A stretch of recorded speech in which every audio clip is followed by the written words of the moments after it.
স্বাগতম। আপনি দেখছেন নিউজ বাংলা, নতুন যুগের বাংলা সংবাদ। আজকের সকালে ঘুম ভাঙার আগেই সুনামগঞ্জ থেকে এসেছে এক হৃদয়বিদারক খবর। টাঙ্গুয়ার হাওর দেখতে ঢাকা থেকে বেড়াতে যাওয়া একদল পর্যটকের আনন্দযাত্রা মুহূর্তেই পরিণত হয়েছে শোকে। একই পরিবারের 2 জন নিহত, আরও অন্তত 10 জন আহত। শুক্রবার ভোরের দিককার সময় সিলেট সুনামগঞ্জ মহাসড়কের শান্তিগঞ্জ উপজেলার পাগলাবাজারের পাশে ঘটে এই ভয়াবহ দুর্ঘটনা।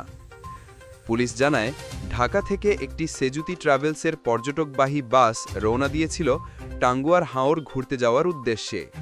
বাসটিতে ছিল বাংলাদেশ কেমিক্যাল ইন্ডাস্ট্রিজ কর্পোরেশন লিমিটেডের বেশ কয়েকজন কর্মকর্তা ও তাদের পরিবার। কিন্তু ভাগ্যের নির্মম পরিহাস, ভোরের আলো ফোটার আগেই হঠাৎ করেই বাসটি নিয়ন্ত্রণ হারিয়ে খাদে পড়ে যায়। চোখের পলকে আনন্দভ্রমণ পরিণত হয় এক মারমিক দুর্ঘটনায়। ঘটনাস্থলেই প্রাণ হারান রাজধানীর মঞ্জুরা আক্তার এবং তার মেয়ে আয়েশা সিদ্দিকা। তারা ছিলেন একই পরিবারের সদস্য।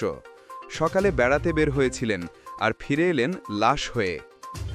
খবর পেয়ে দ্রুত ঘটনাস্থলে পৌঁছে যায় fire service, civil defence, Shantiganj থানা পুলিশ এবং হাইওয়ে পুলিশের সদস্যরা।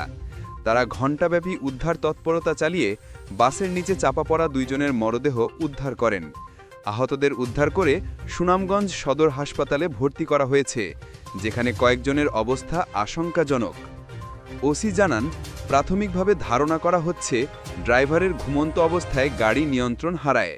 তদন্ত চলছে, দুর্ঘটনার সঠিক কারণ খতিয়ে দেখা হবে। এক মুহূর্তের অসাবধানতা কেড়ে নিল 2টি প্রাণ। যে যাত্রা ছিল আনন্দময়, তা এখন এক পরিবারের চিরন্তন দুঃখের গল্প। স্থানীয়রা বলেন, এমন ভয়াবহ দৃশ্য আমরা জীবনে দেখিনি। টাঙ্গুয়ার হাওর যাওয়ার পথে এখন শুধু শোক আর কান্না। এই দুর্ঘটনা আমাদের মনে করিয়ে দেয়, রাস্তায় 1 সেকেন্ডের অবহেলা কত পরিবারকে ভেঙে দিতে পারে। আপনার কি মনে হয়, এমন দুর্ঘটনা কমাতে কি করা উচিত? নিচে কমেন্টে আপনার মতামত জানান।